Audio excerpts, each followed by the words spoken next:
नमस्कार, मैं रश्मि। आप देख रहे हैं देश का सबसे लोकप्रिय न्यूज चैनल प्रजातंत्र टीवी।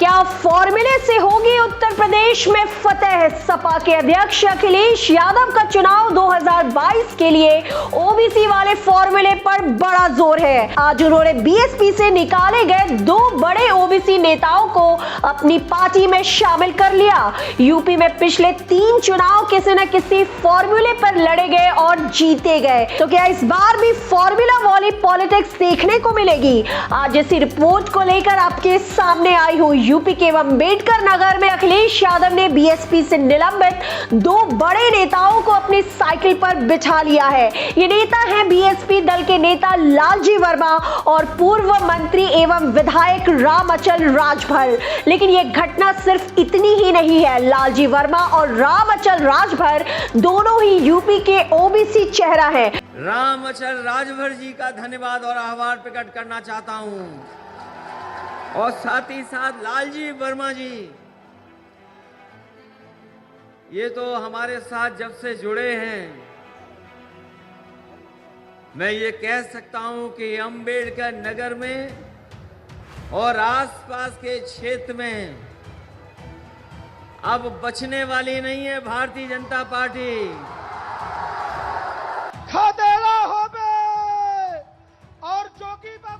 और अखिलेश यादव 2022 की फतेह के लिए जो सोशल इंजीनियरिंग रच रहे हैं, उस लिहाज से यह बहुत अहम राजनीतिक परिघटना है। अखिलेश यादव पिछड़े यानी ओबीसी के इनकलाब की हुंकार भर रहे हैं, तो उसकी वजह जान लीजिए। अखिलेश यादव ने अब तक जिन भी छोटे दलों से गठबंधन किया है, उनकी पहचान ओबीसी केंद्रित राजनीति से है। अखिलेश ने ओम प्रकाश राजभर की सुहेलदेव भारतीय समाज पार्टी और केशव देव मौर्य की महान दल और संजय चौहान की पार्टी जनवादी पार्टी से गठबंधन किया है। जल्द ही जयंत चौधरी के राष्ट्रीय लोक दल से गठबंधन होने वाला है।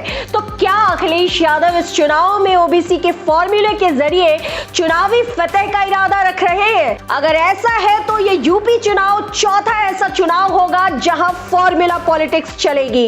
इससे पहले 2007 में बीएसपी की सोशल इंजीनियरिंग की चली थी। समाजवादी पार्टी का 2012 में एमवाई समीकरण चला था। 2017 में बीजेपी ने ब्राह्मण, ओबीसी, दलित को मिलाकर हिंदुत्व का फॉर्मूला चलाया था।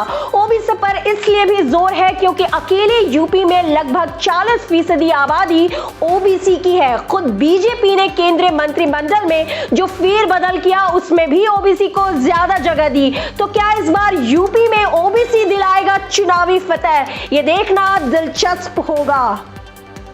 यही बीजेपी के लोग लाल सिलेंडर बांट रहे थे गांव में जाकर के।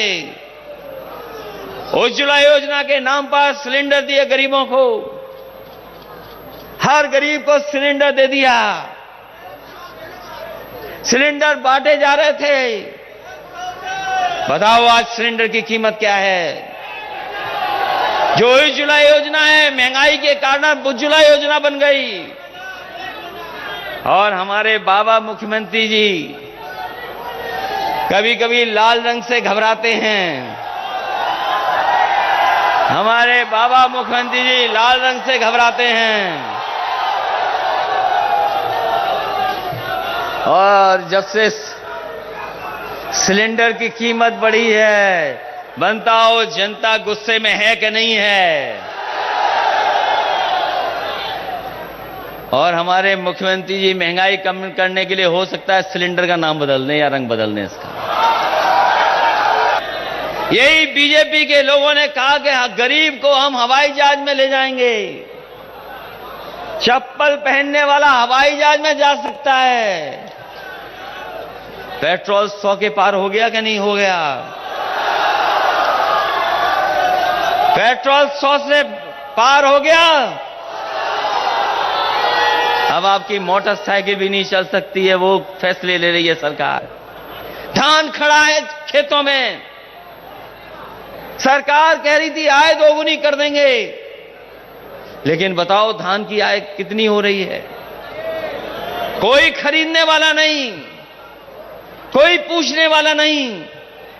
जहां सरकार हमारे किसानों की नहीं मदद कर रही, वहीं राइस मिल मालिकों की भी कोई सुध नहीं ले पा रहा है। और जब से ये सरकार आई है, जब से ये सरकार उत्तर प्रदेश में आई है, इसने जहां अन्याय बढ़ाया है, वहीं हमारे किसानों को धोखा देने का काम किया था। किसान जो हमारी रीढ़ है, किसान जो हमारी अर्थव्यवस्था को संभालता है, किसान जो हमारा अन्नदाता है, किसान जो हमें कपड़े पहनने को देता है, किसान जो हमारा पेट भरता है, उसके साथ धोखा और उसके साथ अन्याय अगर किसी ने किया है तो भारतीय जनता पार्टी की सरकार ने किया है।